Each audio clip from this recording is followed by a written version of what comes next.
Doctor Sebastian Paul ബി.ജെ.പിയെ തളയ്ക്കുന്നതിന് ഒരുമിച്ച് നിൽക്കണം എന്ന ചിന്താഗതിയോടെ പ്രതിപക്ഷ പാർട്ടികൾ ഐക്യപ്പെടുന്നു.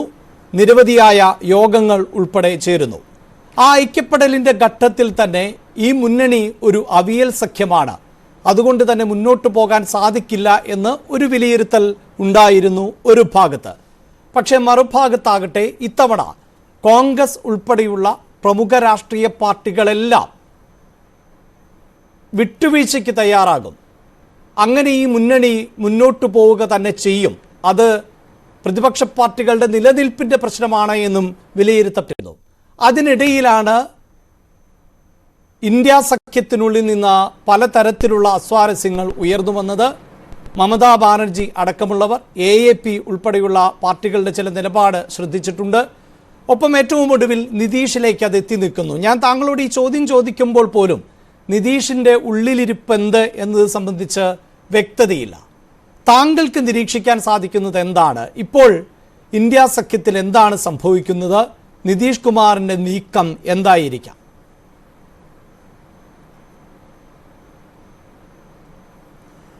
അല്ല, അനിവാര്യമായ പതനത്തിലേക്ക് അല്ലെങ്കിൽ ഛിദ്രത്തിലേക്ക് ഇന്ത്യ സഖ്യം നീങ്ങിക്കൊണ്ടിരിക്കുകയാണ്. അതിൻ്റെ തുടക്കത്തിൽ തന്നെ നമുക്കത് ബോധ്യമായ കാര്യം തന്നെയാണ്. അങ്ങനെ ഒരു സഖ്യത്തിൻ്റെ അനിവാര്യതയെക്കുറിച്ച് ആർക്കും സംശയം ഉണ്ടാവില്ല. അതിൽ ഉൾപ്പെട്ടിരിക്കുന്ന രാഷ്ട്രീയ പാർട്ടികളുടെ നിലനിൽപ്പിൻ്റെ പ്രശ്നം മാത്രമല്ല, രാഷ്ട്രത്തിൻ്റെ നിലനിൽപ്പ് തന്നെ അതിനെ ആശ്രയിച്ചാണ് ഇരുന്നിരുന്നത്. പക്ഷേ ചരിത്രപരമായ ആ ബോധ്യം, അതിൽ നിന്ന് ഉണ്ടാകാവുന്ന ത്യാഗസന്നദ്ധത, അതൊന്നും ഇന്ത്യ മുന്നണിയിലെ പ്രമുഖരായ നേതാക്കന്മാർക്ക് ഉണ്ടായിട്ടില്ല. നിതീഷ് കുമാർ ആ സഖ്യത്തിലെ ഒരു മുഖ്യ ശില്പിയാണ്. അദ്ദേഹമാണ് അതിൻ്റെ തുടക്കക്കാരൻ എന്ന് വേണമെങ്കിലും പറയാം.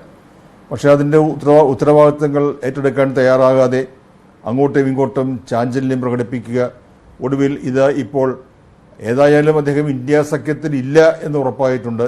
ഇനി എങ്ങോട്ട് പോകും, എന്തായിരിക്കും എന്ന കാര്യം നമുക്ക് കാത്തിരുന്ന് കാണാം. ഞാൻ അവിടെ ഏറ്റവും ഒടുവിൽ താങ്കളത് ഉറപ്പിക്കുമ്പോഴും ഏറ്റവും ഒടുവിൽ വരുന്ന റിപ്പോർട്ടുകൾ അനുസരിച്ച് ഈ അഭ്യൂഹങ്ങളെല്ലാം JDU തള്ളുന്നു എന്നുള്ളതാണ്. പാർട്ടി ഇപ്പോഴും ഇന്ത്യ മുന്നണിക്കൊപ്പമാണ് എന്നും സഖ്യം നിലനിർത്താൻ സീറ്റ് വിഭജനം സംബന്ധിച്ച് കോൺഗ്രസ് ഗൗരവമായി ആത്മപരിശോധന നടത്തണമെന്നുമാണ് JDUവിൻ്റെ ബീഹാർ അധ്യക്ഷൻ ഉപേഷ് സിംഗ് കുശ്വാഹ ഏറ്റവും ഒടുവിൽ പറഞ്ഞിട്ടുള്ളത്. അത് ഒരു പ്രതികരണം എന്ന നിലയിൽ മാത്രമാണോ, ആത്മാർത്ഥമാണോ എന്നതിൽ ഇപ്പോഴും നമുക്ക് സംശയമുണ്ട്.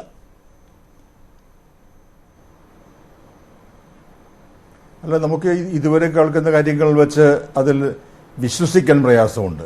അതെ, ക്രെഡിബിലിറ്റി നഷ്ടപ്പെട്ട ഒരു കൂട്ടമായി ആ പാർട്ടി മാറിയിരിക്കുകയാണ്. അവിടെ NDAയിലേക്ക് പോയാൽ നിതീഷ് കുമാറിന് ഏതായാലും പ്രധാനമന്ത്രിയാകാൻ കഴിയില്ല. നിതീഷ് കുമാറിന്റെ ആഗ്രഹം അതാണെങ്കിൽ അതിന് NDA അല്ല, ഇപ്പോഴത്തെ ഇന്ത്യ മുന്നണി തന്നെയാണ് നല്ലത്. ഇനി ഒരുപക്ഷെ ഏതെങ്കിലും സാഹചര്യത്തിൽ ഈ മുന്നണിക്ക് ഒരു മന്ത്രിസഭ രൂപീകരിക്കുന്നതിനുള്ള അവസരം കിട്ടിയാൽ അദ്ദേഹത്തിന് ഒരു ക്ലെയിം വയ്ക്കാം, ഞാൻ പ്രധാനമന്ത്രിയാകാം എന്ന്. NDAയിൽ അതിനുള്ള സാധ്യതയില്ലല്ലോ. അപ്പോൾ അദ്ദേഹം ആഗ്രഹിക്കുന്നത് മുഖ്യമന്ത്രി സ്ഥാനം തന്നെയാണ്. ഇനി 2 വർഷമാണ് അവിടെ നിയമസഭയുടെ കാലാവധി അവശേഷിക്കുന്നത്. ആ 2 വർഷക്കാലം ലാലു പ്രസാദിന്റെ പാർട്ടിക്ക് വേണ്ടി അത് വിട്ടുകൊടുക്കേണ്ടതാണ്. അങ്ങനെ വിട്ടുകൊടുത്തുകൊണ്ട് മാറിയിരിക്കാൻ താൻ തയ്യാറല്ല.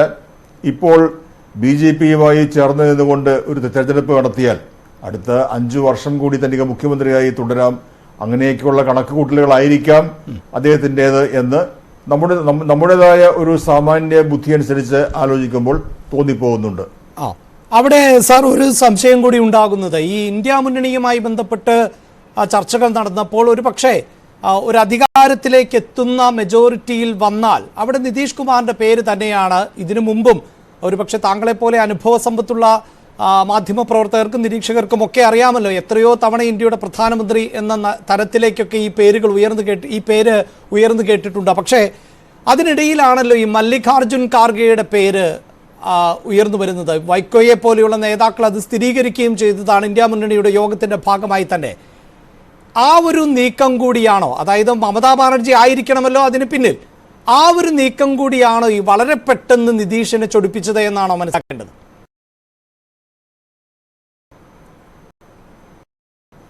അല്ല, ശരിയായിരിക്കാം. നിതീഷിന് സ്വന്തം താല്പര്യങ്ങളുണ്ട്, ആഗ്രഹങ്ങളുണ്ട്. അതിനപ്പുറത്ത് അദ്ദേഹത്തിന് ഈ ചൊടിപ്പിക്കൽ അല്ലെങ്കിൽ ഒരു കോപം വരത്തക്ക രീതിയിലുള്ള പല സംഭവങ്ങളും ഉണ്ടായിട്ടുണ്ട്. മല്ലികാർജുന ഖാർഗെയെ പ്രധാനമന്ത്രി സ്ഥാനത്തേക്ക് ഉയർത്തിക്കാട്ടിയ ആ സംഭവമുണ്ട്. അതുപോലെ പല കാര്യങ്ങളും കാണുമായിരിക്കാം. ഇവിടെ തെരഞ്ഞെടുപ്പ് ഈ മുന്നണി, ഇന്ത്യ മുന്നണി ഒരുമിച്ച് നിന്ന് തെരഞ്ഞെടുപ്പിനെ നേരിടുകയാണെങ്കിൽ ആ മുന്നണിക്കകത്ത് ഓരോ പാർട്ടിക്കും ലഭിക്കുന്ന സീറ്റ് എത്ര, അതൊക്കെ ഒരു പരിഗണിക്കപ്പെടേണ്ടതായ വിഷയങ്ങളായി തന്നെ മാറും. ആ അവസ്ഥയിലേക്ക് എത്തുമോ എന്നൊന്നും ഇപ്പൊ പറയാൻ കഴിയില്ല. ഒരു കാര്യം തീർച്ചയാണ്, ഒരു മുന്നണി സംവിധാനം വിജയിക്കണമെങ്കിൽ അവിടെ ത്യാഗ സന്നദ്ധത ആവശ്യമുണ്ട്. 2004 ആ ത്യാഗം പ്രകടിപ്പിക്കുന്നതിന് ത്യാഗ സന്നദ്ധനായി CPM അല്ലെങ്കിൽ ഇടതുപക്ഷ കക്ഷികൾ ഉണ്ടായിരുന്നു. ഹർകിഷൻ സിംഗ് സുർജിത്ത് ഉണ്ടായിരുന്നു. യാതൊരു പ്രതിഫലവും വാങ്ങാതെ, തിരിച്ച് ഒന്നും ആവശ്യപ്പെടാതെ അവർക്ക് UPAക്ക് പിന്തുണ കൊടുക്കുകയായിരുന്നു. അങ്ങനെയുള്ള ഒരു മനോഭാവം, വിട്ടുവീഴ്ച മനോഭാവം ഇന്നിവിടെ കാണുന്നില്ല. അത് 1977 നമ്മൾ കണ്ടു, 2004 കണ്ടു. 2024 എത്തുമ്പോൾ പരസ്പരം മത്സരിക്കുന്ന, സ്വന്തമായ താല്പര്യങ്ങൾക്ക് വേണ്ടി മാത്രം നിലകൊള്ളുന്ന ഒരു കൂട്ടം ആളുകളുടെ ഒരു കൂട്ടായ്മയായി ഈ ഇന്ത്യ മുന്നണി പരിമിതപ്പെട്ടിരിക്കുകയാണ്.